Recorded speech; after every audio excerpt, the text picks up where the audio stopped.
natin ang headlines. Balitang Bayan. Tayo-tayo na pagtaas ng taripa sa imported na bigas muling ipatutupad ng Department of Agriculture. Balitang Bayan. Mga kumpanya at contractors na sangkot sa mga palpak na flood control projects na may miligrong ipa-blacklist. DPWH pinadidistansya ni PBBM sa investigasyon. Balitang Bayan. LTFRB at transport groups muling nagpulong kaugnay sa hirit na dagdag pisong provisional fare increase sa jeep. Balitang Bayan. Mga pagsabog sa Palawan, kumpirmadong may kaugnayan sa rocket launch ng China. Balitang Bayan. Lita naman sa ibayong dagat matapos bumili ng Russian oil India na may miligrong patawan ng mas mataas na taripa ng Amerika. Balitang Bayan. Sa sports, matapos naman ang pagkatalo sa FIBA Asia Cup Qualifiers, Gilas Pilipinas handa na sa rematch kontra Chinese Taipei. Balitang Bayan. At sa showbiz, PBB Collab Edition housemate River Joseph nag-react na sa online hate na natatanggap ng kanyang nobyang si Jella Alonte. Tuloy-tuloy ang mga balita sa Balitang Bayan. Kasama si Drew Nasino. Magandang tanghali po, Luzon, Visayas, Mindanao, Mega Manila, sa buong bansa sa buong mundo ngayong pong araw na ito ng Martes. Ngayon po ay Agosto 5, taong 2025. Kayo pa rin po ay nakatutok, nanonood at nakikinig sa pamamagitan ng ipilang may todong lakas. DWIC 882 at Aliw Channel 23. Inyo po makakasama. Hanggang alauna po tayo, Drew Nasino. Balitang Bayan. Na oras po, na 4 sandali makalipas po ang alas 12 ng tanghali. Bago tayo magtungo po sa detalye po ng mga tumatambay na balita, alamin po muna natin kung may panibagong sama ng panahon na nagbabanta po sa loob o sa labas po ng ating pong Philippine Area of Responsibility. Alamin po natin kung meron nga ho ba sa weather update ni Gia Rafael. Pinakahuli, pinaka-latest, pinaka-napapanahon. Whether we like it or not, ito ang magiging DWIZ Weather Report. Magandang tanghali, Drew, at happy launch Pilipinas. Narito na po ang latest sa lagay ng panahon. Ngayon nga po, meron nga pong LPA na binabantayan ng Pag-asa na natagpuan o namataan sa layong 650 kilometers ng east of Virac, Catanduanes. Itong LPA na to, nasa loob po ng Philippine Area of Responsibility at may mababang tsansa na mabuo bilang isang bagyo. Samantala, may southwest monsoon pa rin, pero ngayon po tayo ay naka-monsoon break. Ibig sabihin mahina pong epekto ng habagat ngayon sa bansa at mababa ang tsansa ng mga pag-ulan. Pero nakaka-apekto ngayon itong si southwest monsoon sa may extreme northern Luzon. Samantala dako tayo sa Baguio City for 3 days from Wednesday to Friday. Ayon po sa forecast, puro pagkulog at pagkidlat po ang mararanasan sa Baguio City. Temperatura nasa pagitan ng 16 to 23 degrees Celsius. Legazpi City naman po, thunderstorms din on Wednesday. Pero ang inyo po nga Thursday and Friday magkakaroon ng mga pag-ulan na may kasamang thunderstorms, pero may tsansa pa rin naman ng pagsikat ng araw. Ang temperatura 25 to 31 degrees Celsius naman. Sa Naga City naman, puro din po pag-ulan for 3 days straight, pero ang inyong Wednesday at Thursday may kasamang thunderstorms. Pero magpapakita pa rin naman ang haring araw. 25 to 31 degrees Celsius naman ang temperatura dyan sa Naga City. Samantalang araw po sumikat kaninang 5:40 AM at asahan ng paglubog mamaya-maya po ng 6:24 PM. Ngayon po, yan po muna aking latest weather report, whether you like it or not. Ako po si Gia Rafael, nagbabalita ng tama, naglilingkod ng tama. Whether we like it or not, tayo po ay kakain po ng kanin dahil kinumpirma ng Department of Agriculture na unti-unting itataas muli ang taripa sa imported na bigas sa oras na payagan na ni Pangulong Ferdinand Marcos Jr. ang rekomendasyon ng DA. Ayon kay Agriculture Secretary Kiko Laurel, itataas muna sa 15% hanggang 25% ang unang tranche ng taripa at posibleng matapos ang 3 buwan ay ibabalik o itataas muli ito sa 35%. Binigyan din pa ni Secretary Laurel na matumal ang bentahan ng local rice dahil sa mga imported. Samantala nilinaw din ng opisyal na layunin ng hakbang na maparami ang mapalaki ang volume ng ilalabas na lokal na bigas sa mga merkado at magkaroon ng mga pwesto sa mga bodega ng mga rice traders. Maliban dito, inirekomenda rin ng kagawaran ng pansamantalang pagtigil sa lahat ng importasyon upang maprotektahan ang mga lokal na magsasaka. Balitang Bayan. Iba pang tampok na balita, mga kumpanya at contractors na sangkot sa mga palpak na flood control projects na mimiligrong ipa-blacklist DPWH. Pinadidistansya naman ni Pangulong Marcos sa investigasyon. Pimpo natin ang kabuuan ng detalye buhat kay Patrol 13, Gilbert Perdes. Namimiligrong ipa-blacklist o hindi na makakakontrata sa gobyerno ang mga kumpanya o kontraktor na mapatutunayang sangkot sa korupsyon sa mga palpak na flood control projects. Itong babala ni Pangulong Ferdinand Marcos Jr. matapos niyang banatan sa kanyang nakarang SONA o State of the Nation Address ang umano'y pangurakot ng ilan sa mga flood control projects ng gobyerno. Sa ikatlong episode ng kanyang podcast, sinabi ng Pangulo na inaasahan niya mula sa DPWH ang listahan ng mga proyektong pumalpak sa implementasyon o hindi pa tapos sa kabila ng mga inilaang pondo para rito. Tiniyak din ni Pangulo Marcos na kakasuhan ng mga kumpanya at opisyal na mabibigong magpapaliwanag kung saan napunta ang pondong ginastos sa mga proyekto. Sang-ayon naman ng Pangulo na dapat dumistansya ang DPWH sa mga investigasyon at sumunod na lang sa utos na isumite ang listahan ng proyekto na nakatakdang isa publiko ng palasyo. Patrol 13, Gilbert Perdes para sa impilang may todong las. DWIZ, nagbabalita ng tama, naglilingkod ng tama. Kapag may bagong balita, naka-on air, agad-agad, DWIZ Patrol Report. Ari namang itinanggi ni Public Works and Highways Secretary Manuel Manny Bonoan ang kumakalat na alegasyon sa social media na 6 na mambabatas ang nakakuha, kumubra ng 800 billion pesos na halaga ng mga proyekto para sa flood control. Sa pagharap ng kalihim sa pagdinig ng House Committee on Public Accounts, tinawag ni Bonoan ang naturang paratang bilang preposterous o lubhang katawa-tawa at walang anumang batayan sa pagtalakay ng mga programa ng ahensya. Binanggit naman ni Senior Deputy Speaker David J.J. Suarez ang issue na tumukoy sa isang viral Facebook post na nagsasabing may ilang kongresista umanong nagmaniobra sa pondo para sa sariling interes. Para sa kapakanan ng katotohanan, tinanong ni Suarez ang kalihim hinggil sa malisyosong post habang sinegundahan ito ni Ako Bicol Party List Representative Alfredo Garbin at inalam kung may umiiral bang 800 billion pesos na alokasyon ang DPWH para sa 6 na kongresista. Gayunman, pinabulaanan ni Bonoan ang issue at iginiit na wala ito sa kanilang record. Samantala, nilinaw naman ni Committee Chairman at Bicol Saro Party List Representative Terry Ridon na hindi galing sa lehitimong media outlet ang alegasyon kundi nagmula lamang sa isang blog post sa Facebook. Balitang Bayan.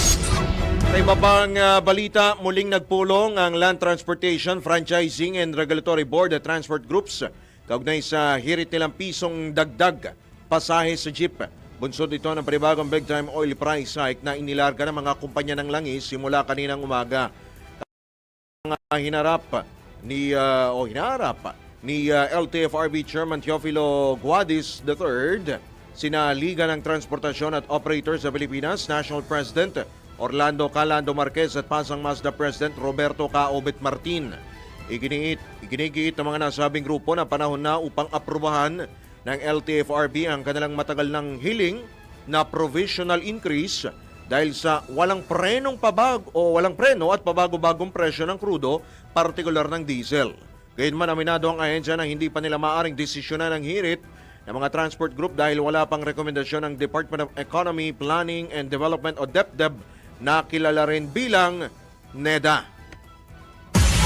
Balitang Bayan. Kaya po kumuha po tayo ng update kaugnay po sa balitang yan. Hingin po natin ang reaksyon po ng magkabilang panig kung sino man ho ang sumagot ho sa kanila. No? Particular po ang transport group, pisong provisional increase. Pag nagkataon po, mula ho sa 13 pesos ay magiging 14 pesos na po ang pamasahe sa jeep. Pero nililinaw po nila Kaobet, nila Kalando, ito po ay provisional lamang po. Ibig sabihin, pag provisional ay pwede pong magbago, depende po sa galaw po ng presyo ng krudo. Sige, mamaya po alamin po natin kung ano na po ang kanila pong napagdesisyonan o resulta po ng kanila pong napag-usapan. Samantala, kinumpirma ng Philippine Space Agency o PhilSA na ang usok at malakas na tunog na umalingaw-ngaw sa Palawan ay nagmula sa inilunsad o pinalipad na Long March 12 rocket ng China. Ayon sa PhilSA, natanggap nila naturang ulat sa pagitan ng alas 6:30 hanggang alas 6:45 ng kagabi. Gayunman, sinabi ng PhilSA na inaalam pa ng Interagency on o Technical Working Group on Orbital Debris Protocols ang kabuang detalye ng nasabing rocket launch bago ito isa publiko. At meron na nga pong mga naglalabasan ng mga larawan at mga video sa social media. Nakuha po ng ating pong mga kababayan diyan po sa Palawan na meron pong stulang usok sa kalangitan po ng naturang probinsya at may umalingaw din po na malakas po na pagsabog. Sa iwalay naman na pahayag, kinumpirma rin ng Philippine Coast Guard ang napaulat na pagsabog sa Palawan ay may kaugnayan sa rocket launch ng China. Sabi ni PCG spokesperson for West Philippine Sea, Commodore J. Tariela, na patuloy nilang tinututukan ang maritime safety at environmental protection sa karagatang sakop ng Pilipinas. Balitang Bayan! Oras po 14 na sandali, makalipas po ang alas 12 ng tanghali. Sa pagkakataon ito, tanggap pa tayo ng ilang pang mga reports. Resignation ni Public Works and Highways Secretary Manny Bonoan sa gitna ng issue sa flood control projects. Hindi igigiit ng House Committee on Public Accounts. Ang pag-ulat mula kay Patrol 30, Jelly Mendez. Naniniwala si Bicol Saro Party List Representative at House Committee on Public Accounts Chairman Terry Ridon na hindi makakatugon sa problema ng pagbaha at mga ghost project ang pagbibitiw o pagsibak sa tungkulin kay Department of Public Works and Highways o DPWH Secretary Manuel Bonoan. Matatandaang sa ginanap na pagdinig ng komite, sinabi ni Bonoan na handa siyang magbitiw sa pwesto matapos maranasan ng malawakang pagbaha, bunsod ng walang patid na pag-ulan noong nakaraang buwan dahil sa mga nagdaang bagyo at umiiral na hanging habagat. Ayon kay Bonoan, handa siyang mag-leave sa trabaho o magbitiw, lalo na kung sa tingin ni Pangulong Ferdinand Marcos Jr. ay palpak ang kanyang serbisyo o trabaho. Para kay Congressman Ridon, hindi ito ang tamang panahon para magturuan o magsisihan dahil kailangan niya ngayon ay magtulungan ang mga ahensya ng gobyerno upang maresolba ang mga problema ng mamamayan sa pagbaha. Una nang iginiit ni Ridon ang kahalagahan ng pagdinig, kasunod na rin ang pagkakadismaya ni Pangulong Ferdinand Marcos Jr. sa kanyang naging sona dahil sa mga pagbaha sa Metro Manila at iba pang lugar sa bansa. Bunsod ng irregularidad at katiwalian ng ilang tiwaling opisyal ng gobyerno at mga kontratista. Pinatikos rin ng kongresista ang racket o kickback o ang kickback schemes na anyay nagpapalala lamang sa problema ng hindi natatapos na proyekto. Bilang tugon sa direktiba ng Pangulo at sa pahayag ni House Speaker Martin Romualdez hinggil sa agarang hakbang laban sa pagbaha at katiwalian sa mga proyekto, kanilang aaksyonan ang pagsusumite ng flood control plan, ulat ng Regional Project Monitoring Committees at paglalathala ng impormasyon sa publiko. Layon din ang pagdinig na magkaroon ng komprehensibong review sa lahat ng infrastructure projects at paggamit ng pondo dahil mahalaga ang mga impormasyong natatalakay sa gitna ng pagdinig ng Kamara upang matukoy ang tunay na estado ng flood control infrastructure sa bansa. Ito si Patrol 30. Jelly Mendez nag-uulat para sa himpilang may todong lakas sa DWIZ. Nagbabalita ng tama, naglilingkod ng tama. Balitang Bayan. Tema rin yan, Senator Lacson, tiwalang tuto pa rin ng Pangulo ang pangakong pananagutin ng mga sangkot sa katiwalian sa flood control project. Wala naman sa Senado, Patrol 19, Celi Ortega Bueno. Kumpiyansa si Senator Panfilo Lacson na mahihiya naman si Pangulong Bongbong Marcos Jr. kung mabibigo siya na tuparin ang kanyang ipinangako at ibinabala na pananagutin ang mga sangkot sa katiwalian, kalokohan at kickback sa mga proyekto ng gobyerno, partikular sa flood control projects. Itiniyag ni Senator Lacson makaraang sabihin ng Pangulo na ikakaila o itatakwil niya ang sinumang kaalyado na lilitaw na sangkot sa maanumalyang transaksyon sa gobyerno. Ayon sa Senador, dapat nahikayatin pa natin ang Pangulo na gawin ang lahat para malinis ang gobyerno sa mga katiwalian. Ngayon anya'y nasa kamay ng Pangulo ang bola para tuparin ang kanyang mga pinangako sa kanyang sona na pananagutin ang mga sangkot at may transaksyon sa mga tiwaling kontratista at kanilang mga kasabwat sa gobyerno.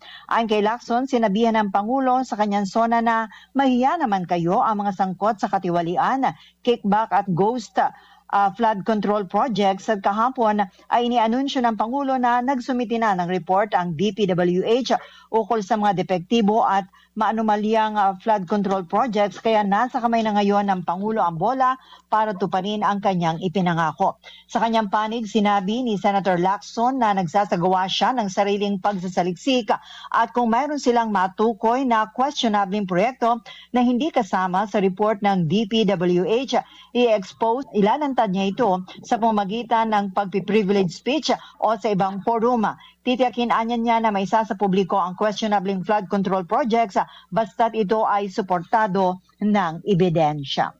Ito sa Patrol 19, Celi Ortega Bueno para sa impilang metodong lakas sa DWIC. Nagbabalita ng tama, naglilingkod ng tama. Balitang Bayan. Pangalan naman ng mga kumpanya at contractors na sangkot sa mga anomalyang flood control projects, bukod po sa baha ay naglulutangan na ho. Ayon kay Pangulong Marcos. Ang lumulutang na balita, nagbabalik si Patrol 13 Gilbert Perez. Naglulutangan na ang mga pangalan ng mga kumpanya at contractors na sinasabing involved sa mga flood control projects. Ito ang binigyan din ni Pangulong Ferdinand Marcos Jr. kung saan binanggit niya na kitang-kita naman na hindi maganda ang trabaho ng mga ito. Pahayag ito ng Pangulo kasunod ng hininging listahan sa DPWH ng mga proyektong ito sa nakalipas na 3 taon. Ito yung bang mapanagot daw ang mga nasa likod ng mga substandard at hindi na kompleto yung mga ghost projects at yung mga nanamantala lamang sa pondo ng taong bayan. Sa unang bahagi ng ikatlong podcast ng Pangulo, sinabi nito na inaasang madaragdagan pa ang mga pangalan na ito sa oras na may sa publiko ng listahan. Lalo't ang taong bayan na mismo ang kukumpirma kung nakita o nararamdaman ba nila sa kanilang lugar ang mga proyektong ito na nakatala sa listahan. Patrol 13, Gilbert Perez para sa himpilang may todong las. DWIZ, nagbabalita ng tama, naglilingkod ng tama. Balitang Bayan. Matala red alert status ibinabana ng NDRRMC. Ang pag-uulat naman mula kay Patrol 17 Jopel Peleño. Bumaba na sa red alert ang status ng Operation Center ng NDRRMC mula sa red alert status. Sa inilabas na memorandum ng ahensya, ibinaba ang status dahil sa nakalabas na ng Philippine Area of Responsibility ang mga bagyong Krising, Dante at Emong na labis na nagpaigting sa habagat. Kabilang din sa ginawang basihan ng pagbababa ng alerto ang pagpapatigil sa operasyon ng Interagency Coordinating Cell. Payag ng NDRRMC, hindi na kailangang magpatupad ng heightened monitoring dahil kontrolado na nila ang sitwasyon sa bawat rehiyon sa bansa. Ngunit ayon sa NDRRMC, hindi maaring maging kampante, kaya't inatasan nito ang mga detailed duty personnel ng AFP, BFP, PNP at Philippine Coast Guard na ipagpatuloy ang trabaho sa NDRRMOC upang matugunan ang anumang emergency na nangangailangan ng responde. Ito si Patrol 17 Chopel Peleño para sa impilang may todong lakas, DWIZ. Nagbabalita ng tama, naglilingkod ng tama. Balitang Bayan. Pa naman balitang impeachment po tayo. Desisyon ng Supreme Court sa impeachment kay VP Sara kinatigan ng grupo ng mga abogado. Sino? Patrol 24, June Samson. Iginiit ngayon ng Integrated Bar of the Philippines na dapat sundin at irespeto ang kapangyarihan ng Korte Suprema tulad sa inilabas nitong desisyon sa impeachment ni Vice President Sara Duterte. Ito ang reaksyon ng IDT matapos ang magkakasunod na batiko sa Korte Suprema sa pagdeklara nito na unconstitutional ang isinusulong na impeachment dahil sa paglabag umano sa one-year bar rule. Nilinaw pa ng IDT na hindi lang basta patungkol sa judicial review o impeachment ang naging ruling ng Supreme Court dahil pagkilala ito sa konstitusyon upang masunod ang tinatawag na rule of law. Iginiit ng asosasyon ng mga abogado na kinikilala ang otoridad ng Korte Suprema na mag-interpret ng batas at magbigay kaliwanagan sa mga implikasyon nito, pero hindi niya nangangahulugang binabaliwala na ang panel ng House of Representatives.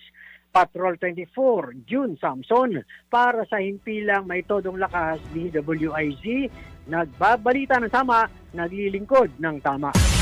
Balitang Bayan. Paparimbalita, bagong chairman ng House Committee on Appropriations tututukan ng mga panukalang makabubuti sa budget deliberations.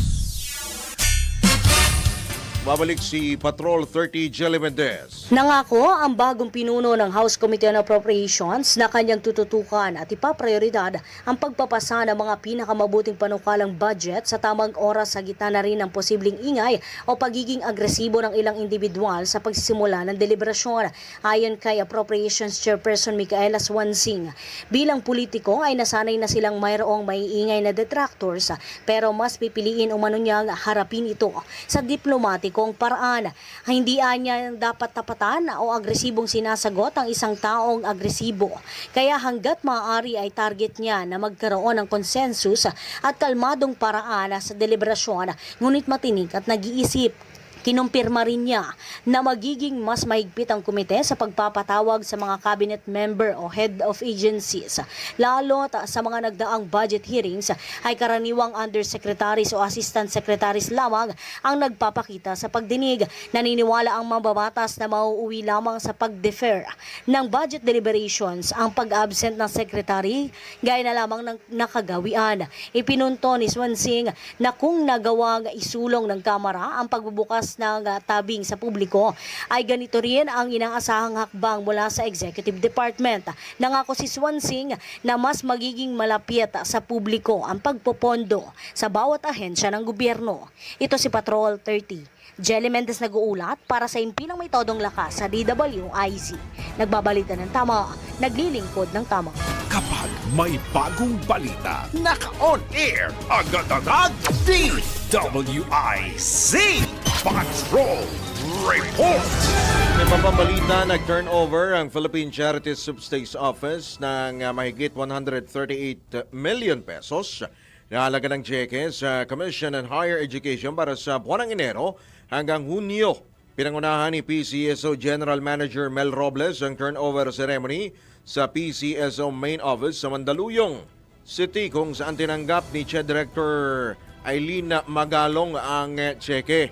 Ang nasabing hakbang ay linsunod sa mandatory contribution na itinatakda ng batas o yung Republic Act No. 7722 o Higher Education Act of 1994. Nakasaad sa naturang batas na ang kontribusyon na ibinibigay ng PCSO sa CHED ay magagamit para sa pagpapabuti ng access sa kalidad na tertiary education. Tiniyak naman ni GM Robles ang commitment ng ahensya sa pagpapaunlad ng bansa sa pamamagitan ng pagbibigay ng pinansyal na suporta sa mga key government institutions. Balitang Bayan. Speaking of tulong, PCSO na mahagi ng ayuda sa mga biktima ng bagyo, mga binaha dahil po sa habagat sa Maynila. Alamin po natin ang special report na ito mula kay Angelo Baino. Namahagi ng ayuda ang Philippine Charity Sweepstakes Office sa mga residente ng Barangay 503 Zone 50 sa Maynila bilang tugon sa epekto ng bagyo at habagat. Pinangunahan ni na PCSO Directors Jennifer Guevara at Janet Mercado, katuwang sina Barangay Chairman Eduardo Mendoza at SK Chairwoman Jemil Ilaw ang pamimigay ng charity timba, mga food packs para sa mga nasalanta. Ang aktibidad ay bahagi ng Corporate Social Responsibility Program ng PCSO na layong tumulong sa mga mahihirap lalo na sa panahon ng kalamidad. Yan ang PCSO, hindi umuurong sa pagtulong. Angelo Bainyo, nagbabalita ng tama, naglilingkod ng tama. Balitang Bayan. Alam niyo po ba na ang katumbas ng bawat taya po ninyo sa Philippine Charity Sweepstakes Office sa PCSO ay kawang gawa? Sa bawat ticket po ninyo, sigurado tiyak may natutulungan at matutulungan po tayong mga kababayan po natin na lubos na nangangailangan po ng tulong medikal, lalo po yung may mga karamdaman. Dahil sa PCSO, basta kawang gawa at pagtulong, hindi ka nila uurungan. Kaya palaging tandaan, ang bawat taya may kawang gawa. Balitang Bayan. At babalik po ang Balitang Bayan, makalipas lamang ang ilang mga paalala. Oras 28 sandali makalipas po ang alas 12 ng ilang pang mga balita ngayong araw po na ito ng Martes, Agosto 5, taong 2025. At kayo pa rin po ay nakatutok dito po sa Impila May Todong Lakas, DWIC 882 at Aliw Channel 23. Habang hinihintay po natin yung ating pong panauhin ngayon pong araw po na ito, kaugnay po doon sa hirit po na provisional fare increase sa jeep. Batiin po muna natin nandiyan na pala. Batiin natin si Calando Marquez, ang National President po ng Liga ng Transportasyon at Operators sa Pilipinas, LTAP. Alamin po natin kung ano po ang nangyari. May naganap ba? Natuloy ba ang pulong? Magandang tanghali, Calando. Welcome muli sa DWIC. Magandang tanghali at salamat sa inyong tawag at kasalukuyan. Lumabas lang ako dahil nagmi-meeting pa lang kami nila Chairman Guadis, nila Kaobet Martin. Okay. Oo, nandito kami ngayon kaya yung aming sinasabi sa kanya ay ito kasalukuyan at maraming salamat sa tawag mo dahil si Chairman naman ay sangayon naman doon sa aming hiningi. Kaya lang, ipaalam niyo pa muna kay Secretary Vince Dizon. Ipapaalam pa muna pala. Pero Calando, tama ba? Piso ang hinihirit ninyo? Ito'y provisional lamang. Provisional lamang ito, yung hinihiling namin. Hindi ito yung permanent. Dahil nga pagka bumaba, gagawin natin? Babalik natin ulit. Okay. Kaya unang-una kasi, Sir Dro, para malaman ng ating kababayan, ang problema natin kasi ngayon ay yung napakabigat na traffic.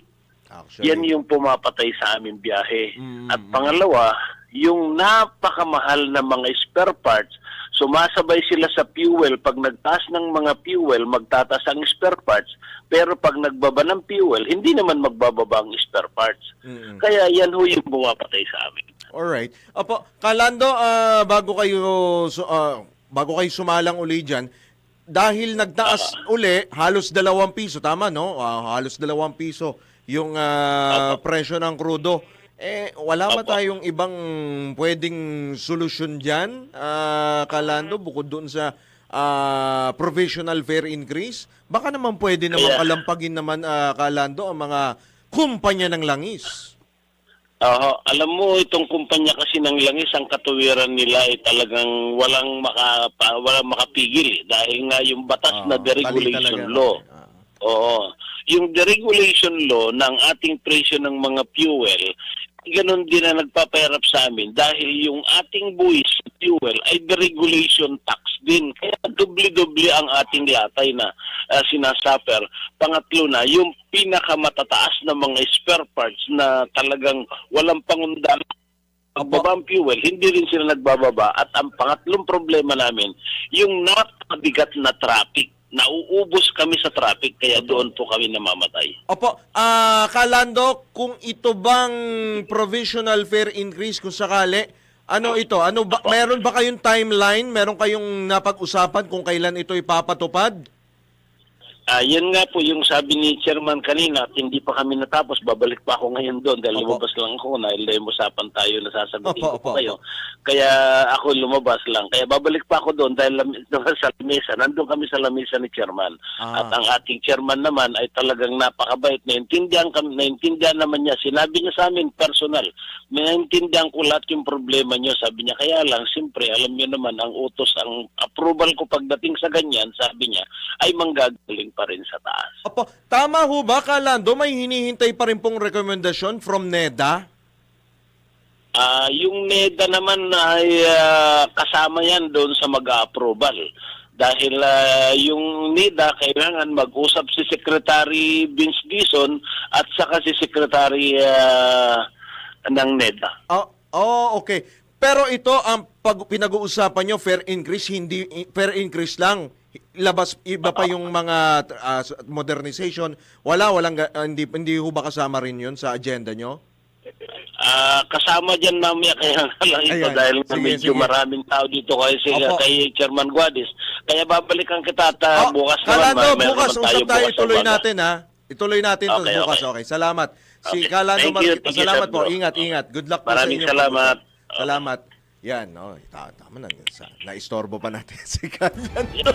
Ayan po, si Ginoong Orlando Calando Marquez, ang National President po ng LTAP, Liga ng Transportasyon at Operators po sa Pilipinas. Bukas po, itutuloy po natin sa Pasada Balita. Yung issue po na yan, marami pa po tayong gustong itanong, kaya binabanggit po natin, yung sa modernization, hindi na raw po pondohan po ng DBP, o Development Bank of the Philippines, ito pong modernisasyon. Di ho ba? Pero sana naman maging fruitful at produktibo ang pag-uusap, ang talakayan po ng LTFRB at ng mga transport group sa kaugnay po diyan sa hirit po na dagdag piso na sigurado naman aaray pa rin naman ho ang atin hong mga kababayan, yung mga mananakay, yung mga pasahero po na araw-araw pong bumabiyahe. Di ho ba? Alamin ho natin sa mga susunod pang oras kung ano po ang kahihinatnan ng kanila pong pag-uusap. Samantala, Balitang Bayan. sa oras po na 37 sandali makalipas po ang alas 12 ng tanghali, tanggap pa tayo ng ilang pang mga reports. Sa pangkaperahan pa rin, planong gawin para maging transparent ang pagpasa sa 2026 national budget. Maaari manong may kaharaping hamon. Hindi po hamon hamon. Nagbabalik po si Patrol 19, Zelly Ortega Bueno. May nakikita nga challenge o hamon si Senator Amy Marcos sa plano na i-post ang digital copy ng mga dokumento ukol sa ipapasang panukalang pambansang budget para sa susunod na taon para masiguro ang transparency. Ayon kay Senator Amy Marcos, ang pagkakaintindi niya, available na talaga ang digital copy ng National Expenditure Program o NEP at General Appropriations sa ACOGA, kaya hindi na ito problema. Nagkakaroon niya ng himala ay sa BICAM, mini BICAM at final enrolled copy kung saan hindi nila ito nakikita ng buo. Kaya malaking hamon niya ay ang pagkakaroon ng digital copy ng General Appropriations Bill o ito yung inaprubahang budget sa Kamara at na iniaakyat sa Senado. Gayun din ang pagkakaroon ng digital copy ng BICAM report para mapag-aralan ng mga miyembro ng BICAM panel ang mga ginawang amendments. Ayon kay Senator Marcos, suportado niya ang planong gawin ni bagong Committee on Finance Chairman Sherwin Gatchalian para masiguro ang transparency at accountability. Karapatan niya ng bawat mamamayan na malaman ang nilalaman na ipapasang pambansang budget, kaya sang-ayon siya sa plano ni Senator Gatchalian na i-post ang digital copy ng mga dokumento ukol sa budget mula sa NEP hanggang sa GAA. Suportado din ni Senator Kiko Pangilinan ang pagpo-post ng digital copy ng mga dokumento ukol sa budget. Isaan niya siya sa pumirma sa resolution na nagsusulong ng Open BICAM. Ito sa Patrol 19, Sally Ortega Bueno para sa impilang metodong lakad sa DWIC. Nagbabalita ng tama, naglilingkod ng tama. Balitang Bayan. Iba't ibang grupo nagrally at naghain naman ng motion sa Supreme Court at iginiit ang pagpapatuloy ng impeachment laban kay VP Sara. Ibang report, buhat kay Patrol 24, June Samson. Nagkilos protesta sa harap ng Korte Suprema ang mga grupong Tindig Pilipinas Nagkaisa, Labor Coalition, Kalipunan ng Kilosang Masa, pati ilang individual at kanilang hiniling na baliktarin ang naunang desisyon na nagsabing unconstitutional ang isinusulong na impeachment complaint laban kay Vice President Sara Duterte. Iginiit nila na tahasang binaliwala ng Supreme Court ang konstitusyon dahil sa pakikialam sa eksklusibong kapangyarihan ng Kamara sa pagtukoy sa legalidad ng impeachment complaint. Nanindigan ng grupo na dapat anyang bawiin o baliktarin ng Supreme Court ang kanilang desisyon para maprotektahan ang demokrasya at maipatupad ang rule of law. Kasabay niya ni naghain sila ng motion for reconsideration at inikayat ng Korte Suprema na respetuhin ang separation of powers. Samantala, iginiit naman ng Kalipunan ng Kilosang Masa na may pagkakataon pa ang mga maestrado ng Korte Suprema para itama ang kanilang pagkakamali. Babala naman ni Jean Enriquez ng grupong Kalipunan na dapat bawiin ng Korte Suprema ang kanilang desisyon o kaya ay harapin ang galit ng taong bayan na gutom sa hustisya. Patrol 24, June Samson para sa Impilang May Todong Lakas, DWIC, nagbabalita ng tama, naglilingkod ng tama. Kapag may bagong balita, naka-on air, agad-agad, DWIZ Patrol Report.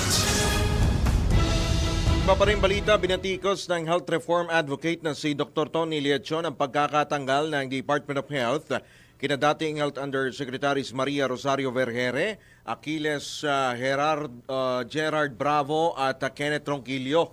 Ayon kay Dr. Liachon, hindi patas at demoralizing ang pagkakatanggal sa tatlong nabanggit na opisyal lalo't wala pang pahayag o ibinibigay na tunay na dahilan o official statement ng Malacanang o DOH. Kanya rin binigyang diin na mahalaga ang pagkakaroon ng mga senior official sa DOH ngayong marami itong kinakaharap na issue. It's a signal na it threatens the foundation of professional and science-based public health governance. Kasi hindi naman natin minemenos yung pumalit. Pero hindi doktor eh. Ang learning curve nun, matindi. Kasi hindi ka doktor, CPA lawyer. Tapos nasa gitna ka ng another issue. So ang ibig sabihin, ngayon mas kailangan natin ang senior officials considering ang tinatahak ng Department of Health. Kaya mabigat ha. Ang daming problema ng Department of Health. Para mawalan ka ng senior officials dyan, tatlong sabay-sabay. Yung dalawa, mukhang tenured naman, pero ang pinakamatinding makakatulong sa secretary ngayon, siyempre si Secretary Vergere. Kasi sanay na sanay sa ganyang current crisis. Naniniwala naman si Dr. Liachon na nahaluan ng politika at na personal ang pagkakatanggal sa mga nasabing opisyal. Pareho ang tingin ko. Politika kasi yung isang na-appoint isang mayor eh. Ayaw na natin banggitin yung isang assistant secretary. Bakit naman isang politiko, mayor, ang nandyan sa Department of Health? Naintiga, maaari. Kasi Ating mayor at isang abogado? Dyan dati sa maraming bagay dahil sa kailangan. Pag nagsisilbi ka sa isang boss, either nagugustuhan mo din yung trato sa iyo. Kasi kahit mataas yung position mo, tapos hindi nagugustuhan ang turing sa iyo, personal din yun. Kaya tingin ko yung tanong mo, political and personal, I think pareho yan.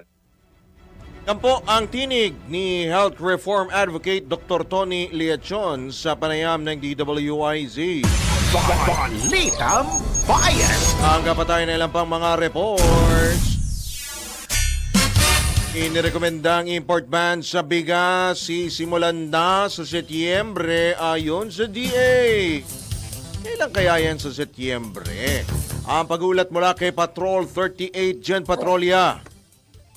Kinumpirma ng Department of Agriculture na inirekomenda nila kay Pangulong Ferdinand Bongbong Marcos Jr.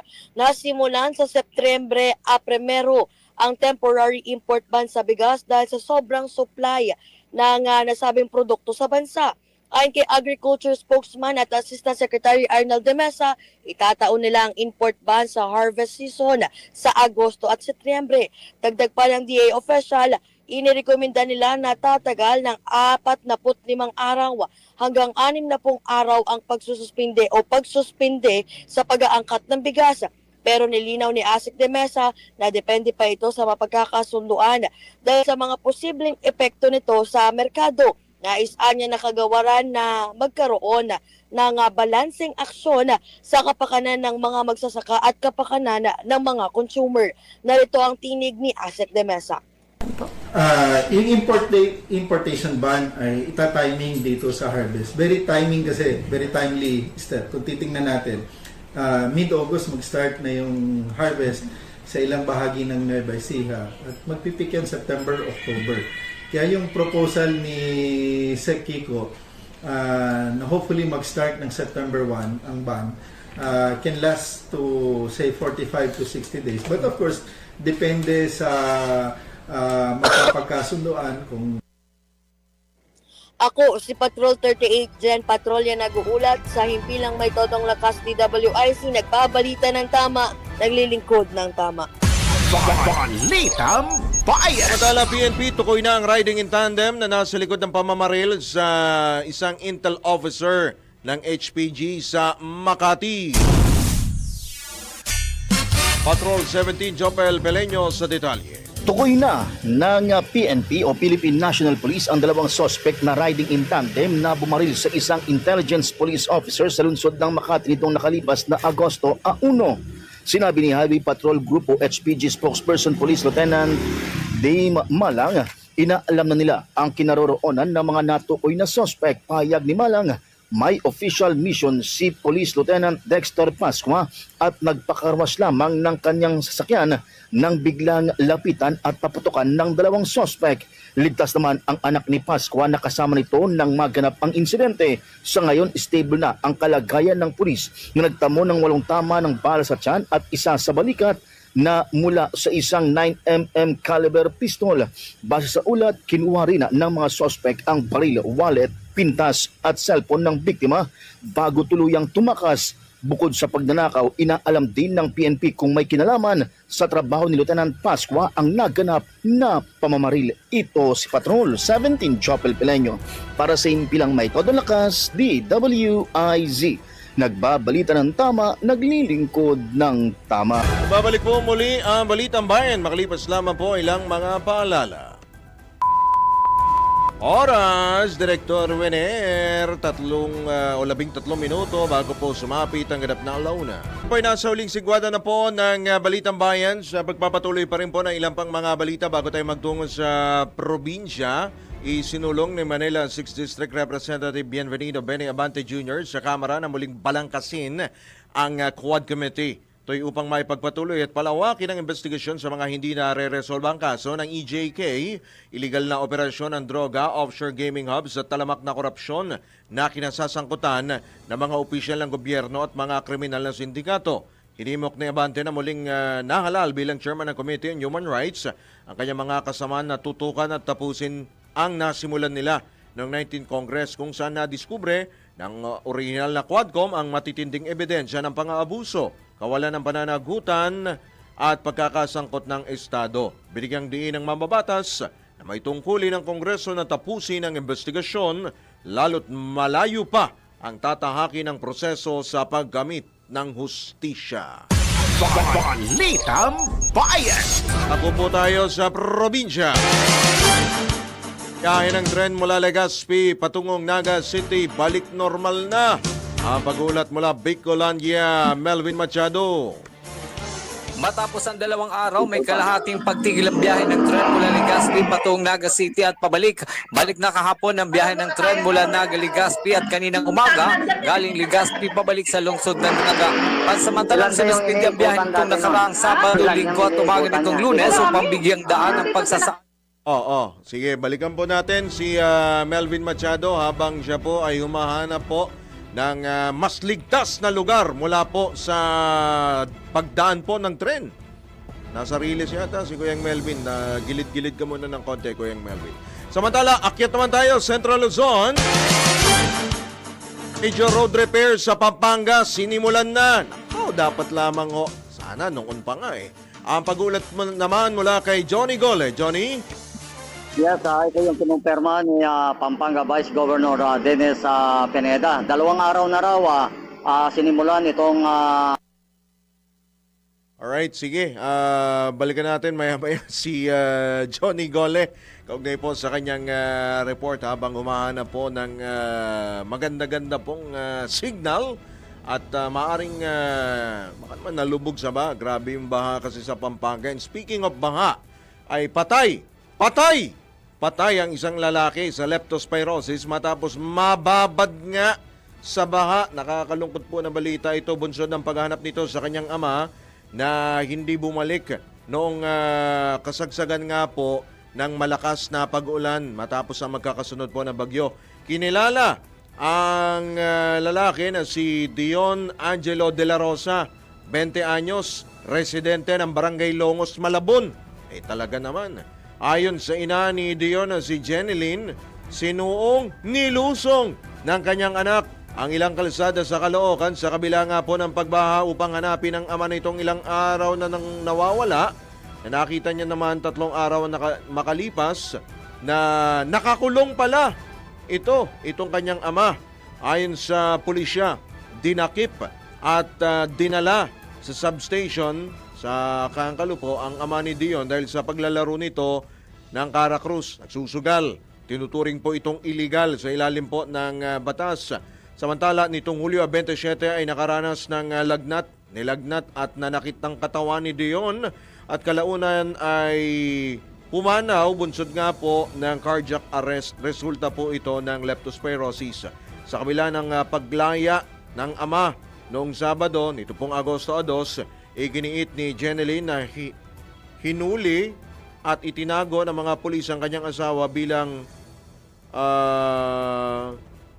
itinago ang kanyang asawa upang makamit ang sinasabing kota ng mga pulis. So yan po ang kanila pong iginigiit. Hindi ipinaalam sa pamilya nila yung pagkaka-aresto po sa kanyang ama. Bagay naman po na binigyang diin ng pulisya na yan daw po ay SOP ng mga Police Standard Operating Procedure na hindi ipinapaalam sa pamilya nga po yung pagkaka-aresto dito po sa isa pong particular po na suspect na binabanggit po rito sa balita. Alright, sige, balikan po natin ang ilang pa mga report. Balikan natin ang Central Luzon, Johnny Gole. Yes, 2 araw na raw pinasimulan itong massive road repair works ng mga nasirang provincial at municipal road dito sa lalawigan ng Pampanga. Ito yung iniulat nito si Pampanga Vice Governor Dennis Pineda.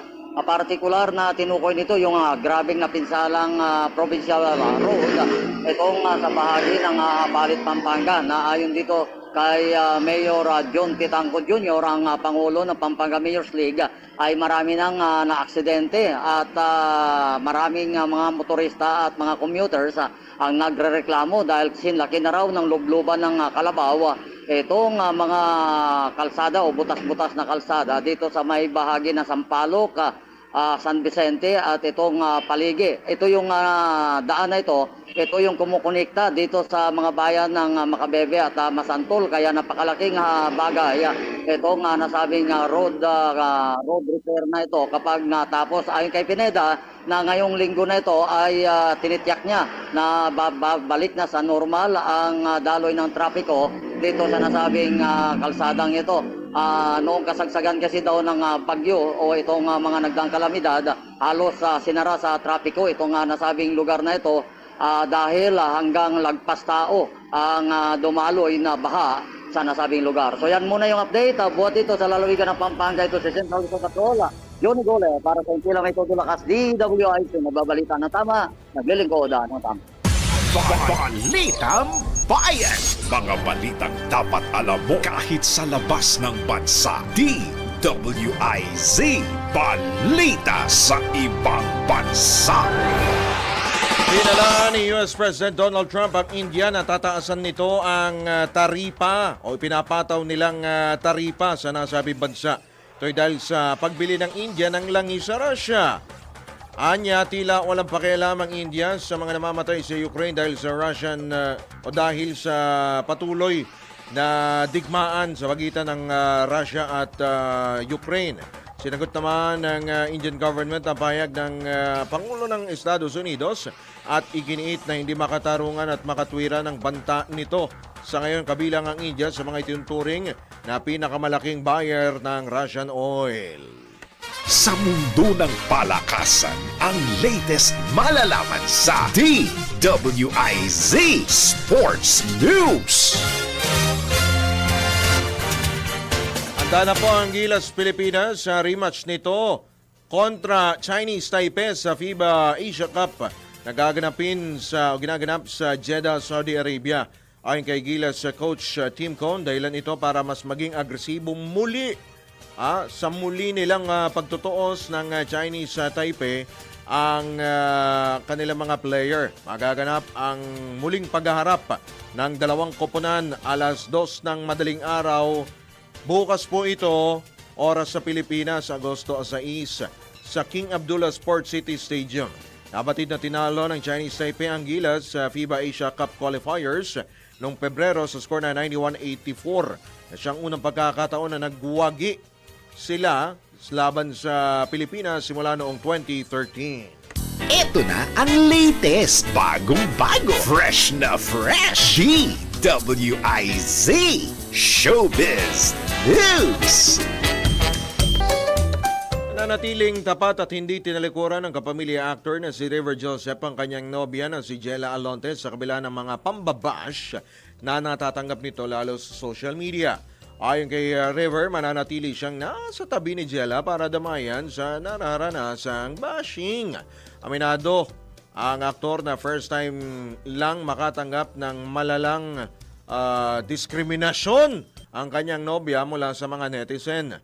Nagugat ang pambabash kay Jella dahil kabilang ito sa isang political dynasty at hindi pa natutugunan ng kanyang ama na isang alkalde ang pagbaha sa kanilang lugar. Sino bang tatay nito? Laguna ba ito? Sa Laguna ito, di ba? Bukod dito, nakita ng mga netizen ang actress na tila pinagmamalaki pa ni Jella ang kanyang mamahaling mga gamit sa kasagsagan ng pananalasa ng mga bagyo, habagat at pagbaha. Balitang Bayan. At dyan po tayo pansamantala po nagpapaalam ngayong araw po na ito ng Martes ngayong pong Agosto 5, 2025. Sa alam po ng buong tropa ng DWIZ at Alio, Channel 23. Ito po yung lingkod Drew Nasino nagpabalita ng tama. Naglilingkod ng tama. Standby lamang po para po sa susunod na palatuntunan DWIZ Network News. Kasama po sina Darrell Justin at Kia Rafael.